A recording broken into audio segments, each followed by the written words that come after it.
Cette réalisation est née d'un clin d'œil en fait, que je voulais faire par rapport au label Ophélia Film, pour lequel j'ai fait pas mal de choses.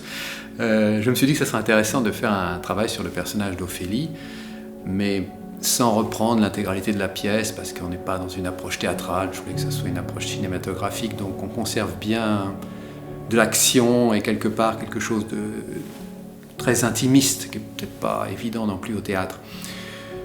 Donc je me suis recentré sur le personnage central, celui qui fait le rêve et la fantasmagorie des peintres pré-raphaélites du 19e, dont je suis absolument totalement fan. Et donc ces peintres pré-raphaélites ont tout mis l'accent sur le côté triste, le côté, comment on va dire ça, malheureux, désespéré d'Ophélie. Et donc j'ai voulu aussi rendre hommage à ces peintres pré-raphaélites, à Ophélie et à Ophélia Film. Donc voilà le début de l'histoire. Shakespeare, moi quand j'ai vu le texte la première fois, j'ai eu un peu peur, parce que c'est quand même quelque chose d'ancien. Mais je trouve que c'est quand même aussi des sujets actuels, avec la femme, la place de la femme. Donc oui, ça m'a pas dérangé d'incarner, de jouer le texte de Shakespeare. Non, j'ai trouvé que c'était un bon exercice, une bonne expérience qui m'a appris énormément de choses d'ailleurs.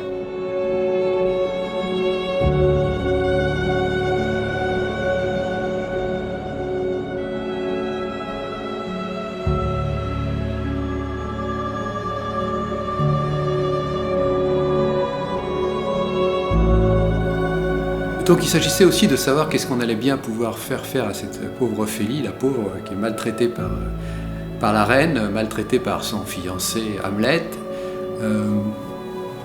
un peu maltraitée aussi par son frère, entre guillemets, puisqu'il ne la pousse pas au désespoir comme les autres, mais quelque part il lui fait comprendre qu'elle est malheureuse et tout ça, et que c'est un peu de sa faute quelque part. C'est dit assez explicitement dans le texte d'ailleurs, d'une façon étonnante, où le frère lui demande de calmer ses ardeurs, de calmer sa fougue, etc.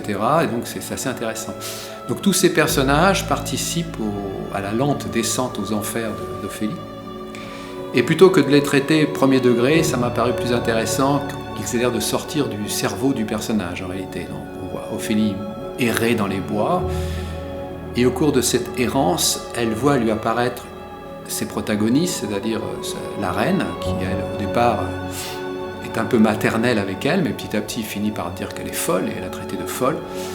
Son frère, donc, qui lui la met en garde contre ses excès. Hamlet, alors lui qui est carrément odieux avec elle, qui lui dit carrément qu'il ne l'aime pas, donc là c'est un peu définitif pour une jeune femme d'entendre ça. Et son père, qui lui est mort, a été tué donc par Hamlet comme dans la véritable histoire, qui lui apparaît, et là c'est vraiment pour elle la mauvaise nouvelle de trop, quoi. Voilà. Donc on voit cette errance et cette descente dans le désespoir du personnage d'Ophélie, et tous ces personnages, on comprend bien de par le traitement de l'image, qui sont éphémères en réalité, qui sortent uniquement, c'est sa vision des personnages, c'est ce qu'elle a ressenti, ce qui ne veut pas dire que c'est la vérité des personnages, mais c'est ce qu'elle a profondément ressenti au cours de cette désescalade, si on peut dire.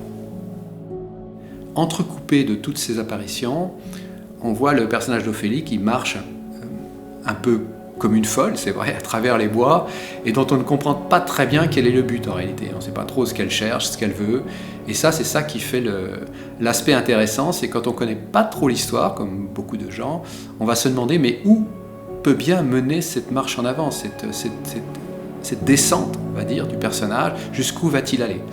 Alors, tout le monde connaît la fin malheureuse du personnage d'Ophélie. D'ailleurs, c'est intéressant de noter que Shakespeare lui-même est ambigu sur la fin du personnage d'Ophélie. À un certain passage, il nous dit qu'elle s'est suicidée, et à d'autres passages, il nous dit que c'est un accident. Donc on ne peut pas arriver à avoir une vision tout à fait claire. Moi, j'ai opté personnellement, vu toutes les mauvaises nouvelles qu'elle a entendues, j'ai opté pour le suicide, ce qui me paraissait le comportement le plus logique, puisqu'elle est vraiment désespérée. D'ailleurs, elle perd complètement pied dans la pièce, c'est assez bien dit, et de façon très étrange d'ailleurs. Elle ne parle plus, elle chante, elle répond n'importe quoi quand on lui dit quelque chose, elle a l'esprit complètement... Le choc psychologique pour elle a été tellement fort qu'elle ne peut plus être normale, entre guillemets, et qu'elle a cette espèce de comportement très surprenant. Enfin, pour moi, quand j'ai lu la pièce, j'ai trouvé son comportement très étrange. Voilà. Donc, j'espère qu'on a réussi ce challenge d'être dans l'histoire, dans la pièce de théâtre, tout en offrant quelque chose d'un éclairage tout à fait particulier, tout à fait original. À partir du moment où on décide de transplanter un tournage, non plus d'un studio fermé, mais à l'extérieur, il faut aussi que les paysages soient à la hauteur des ambitions qu'on peut avoir visuelles. Donc là, on a quand même réussi à trouver des spots, on va dire, des spots visuels qui sont vraiment magnifiques. Je pense surtout au dernier, dans lequel on a cette tour sublime qui se dresse au milieu de l'eau, avec ces rochers d'une teinte verte absolument étonnante. Et là, sans même mettre un seul acteur dans le décor, on a déjà une image magnifique. Donc c'est ça qui, moi, m'a intéressé, c'est de montrer des décors qui soient là, enfin de chercher, de trouver des décors qui soient à la hauteur du premier plan, puisque en fait le spectateur les perçoit quand même s'ils sont pas.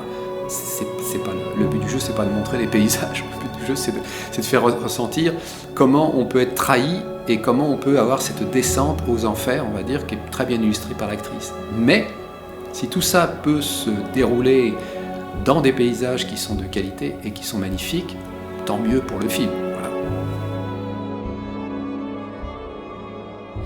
Les scènes difficiles pour moi ont été sûrement la fin, je dirais.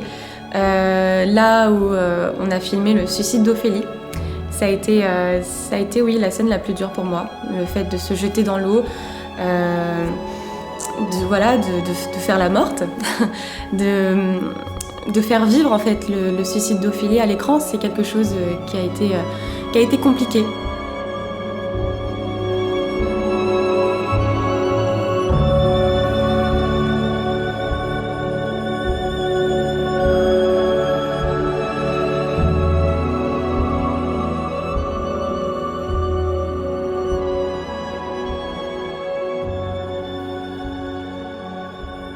Alors moi je tenais à remercier Lionel pour m'avoir choisi pour faire ce beau court-métrage. Ça a été une très très bonne expérience et où j'ai pu rencontrer de très belles personnes. C'est vrai qu'on était un bon petit groupe et on a pu créer des liens. Et ça aussi, ça fait partie du cinéma. C'est quand même aussi quelque chose d'important. Donc j'en retire de très très bons souvenirs. Et puis allez voir ce court-métrage, je vous le conseille.